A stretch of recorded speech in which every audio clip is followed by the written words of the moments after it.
Praise be to Jesus Christ and blessed Virgin Mary. Welcome back to Catholic Workby. ഞാൻ Ashiq Joy. As usual, let us begin with a prayer. Padre nostro, qui es in celis, sanctificetur nomen tuum, adveniat regnum tuum, fiat voluntas tua, sicut in cielo et in terra. Panem nostrum quotidianum de nobis hodie, et dimitte nobis debita nostra, sicut et nos dimittimus debitoribus nostris, et ne nos inducas in tentationem, sed libera nos a malo. Amen. ഇന്ന് the dogma of പർഗട്ടറിയിലെ മറ്റൊരു സംഭവം നമ്മൾ കാണാൻ പോവുകയാണ്.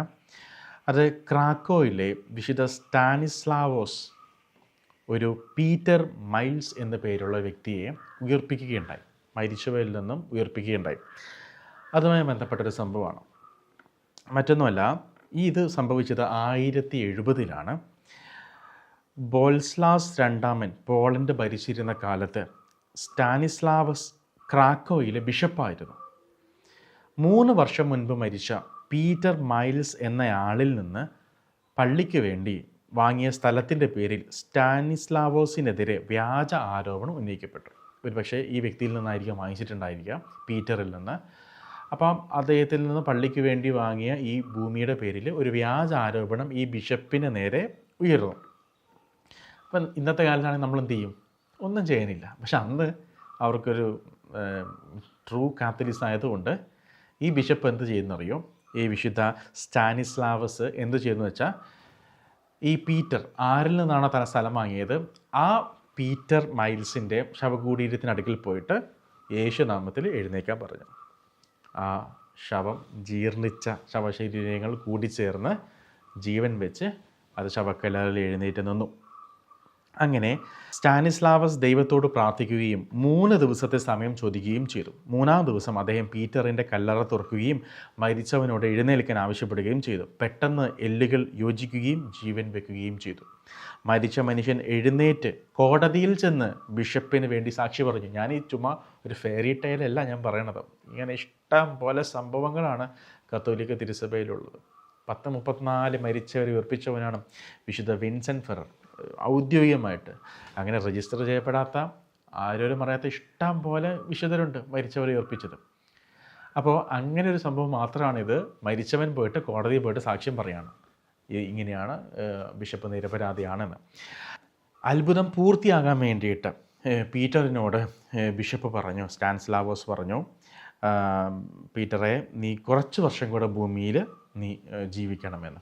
അപ്പോൾ ഇദ്ദേഹം പറഞ്ഞത്, no, ഞാൻ ഇനി ഭൂമിയിലോട്ടില്ല, എനിക്ക് തിരിച്ചു പോകണം, ഞാൻ ശുദ്ധീകരണ സ്ഥലത്താണ്, ഇനി വീണ്ടും ഭൂമിയിൽ വന്ന് ഇനി വീണ്ടും പാപം ചെയ്ത് ഇനി അതിൻ്റെയും കൂടെ അവിടെ പരിഹാരം ചെയ്യാനെ കൊണ്ട് പറ്റത്തില്ല.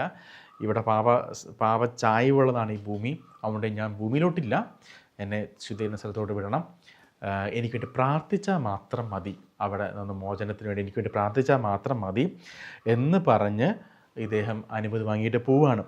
അങ്ങനെ സെമിത്തേരിയിൽ പോയി, അതിനുശേഷം കല്ലറ തുറന്നു, കല്ലറയിൽ അടക്കി.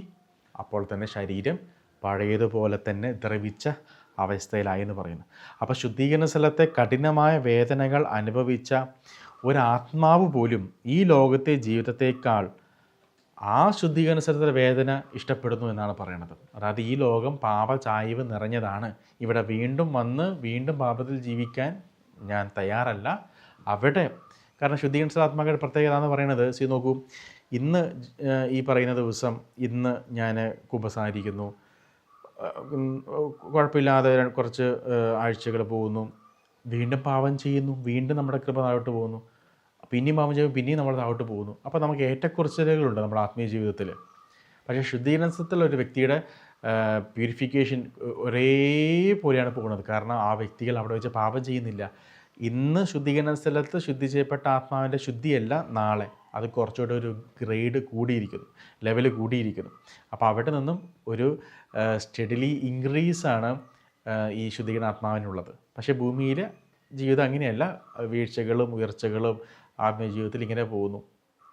അപ്പോൾ അതുകൊണ്ട് ഈ ആത്മാ പറയുകയാണ്, ഞാൻ തിരിച്ച് ഭൂമിയിലേക്ക് ഞാനില്ല, ഞാൻ ശുദ്ധീകരണ സ്ഥലത്താണ് ഇപ്പോൾ ഉള്ളത്, ഞാൻ ശുദ്ധീകരണ സ്ഥലത്ത് തന്നെ പോകാൻ ആഗ്രഹിക്കുകയാണ്. അതായത് ശുദ്ധീകരണ സ്ഥലത്തിലെ വേദന അറിഞ്ഞിട്ടും തിരിച്ച് ഭൂമി ജീവിക്കാൻ ഈ ആത്മാവ് ആഗ്രഹിക്കുന്നില്ല, അവിടെ തന്നെ മതിയെന്നും തനിക്ക് വേണ്ടി മാത്രം പ്രാർത്ഥിച്ചാൽ മതിയെന്നുമാണ് പീറ്ററിൻ്റെ ആത്മാവ് അല്ലെങ്കിൽ പീറ്റർ ഈ ബിഷപ്പിനടുക്കൽ, തന്നെ ഉയർപ്പിച്ച ബിഷപ്പിനടുക്കൽ പറഞ്ഞത്. അവിടെ പറയുമ്പോഴേ ഏറ്റവും ഇമ്പോർട്ടൻ്റ് ഈ ഭൂമിയിൽ ഞാൻ എപ്പോഴും പറയുന്നത് പോലെ നമുക്ക് എന്തും ചെയ്യാം, പക്ഷേ പാപം ചെയ്യരുത്. വിശുദ്ധ ജീവിതം നയിക്കുക, ബാക്കിയെല്ലാം ഓക്കെ, ഇനി എൻ്റർടൈൻമെൻറ്റ്സ് ഓക്കെ, നോ പ്രോബ്ലം, പക്ഷേ പാപം ചെയ്യരുത്. വിശുദ്ധ ഡോൺ ബോസ്കോ പറഞ്ഞതുപോലെ നമുക്ക് എന്ത് ചെയ്യാം, പക്ഷേ പാപം ചെയ്യരുത്. അത് മാത്രമേ നമ്മുടെ ജീവിത വിശുദ്ധി മാത്രമേ അവസാന നിമിഷം നമ്മുടെ ഒരു അസറ്റായിട്ട് നമ്മുടെ കയ്യിലുണ്ടാകത്തുള്ളൂ. അത് മാത്രമേ നമ്മളെ രക്ഷിക്കത്തുള്ളൂ. ബാക്കി നമ്മുടെ ഡിഗ്രി ആയിക്കൊള്ളട്ടെ, നമ്മുടെ അക്കൗണ്ട് ബാലൻസ് ആയിക്കൊള്ളട്ടെ, നമ്മുടെ സ്ഥലം ആയിക്കൊള്ളട്ടെ, ഒന്നും നാളെ നമ്മളെ സഹായിക്കത്തില്ല. നമ്മൾ ഈശോയ്ക്ക് വേണ്ടി ജീവിച്ച് ദൈവത്തിൻ്റെ ആലയം പരിശുദ്ധമായി കാത്തു സൂക്ഷിച്ച ആ ഒരു സംഭവം മാത്രമേ, പിന്നെ ഓഫ് കോഴ്സ് അത് പ്ലസ് നമ്മൾ ചെയ്ത സൽക്കർമ്മങ്ങൾ മാത്രമേ നമ്മുടെ കൂടെ വരികയുള്ളൂ. അത് മാത്രമേ നമുക്ക് നാളെ ഉപകരിക്കുകയുള്ളൂ. അതുകൊണ്ട് ജീവിക്കുമ്പോൾ അതിൻ്റെ പൊട്ടൻഷ്യലിൽ, അതിൻ്റെ ഒരു വൃത്തിക്ക് മാന്യമായിട്ട് ആ ഒരു സന്തോഷത്തോടുകൂടെ നമ്മൾ ജീവിക്കുക. പരിശുദ്ധമായിട്ട് പ്രാർത്ഥിച്ചുകൊണ്ട് നമുക്ക് അവസാനിപ്പിക്കാം. ആവേ മരിയ ഗ്രാസിയ പ്ലേന Dominus tecum, benedictato in mulieribus, et benedictus fructus ventris tui, Iesus. Sancta Maria, Mater Dei, ora pro nobis peccatoribus, nunc et in hora mortis nostrae. Amen. Viva Christore.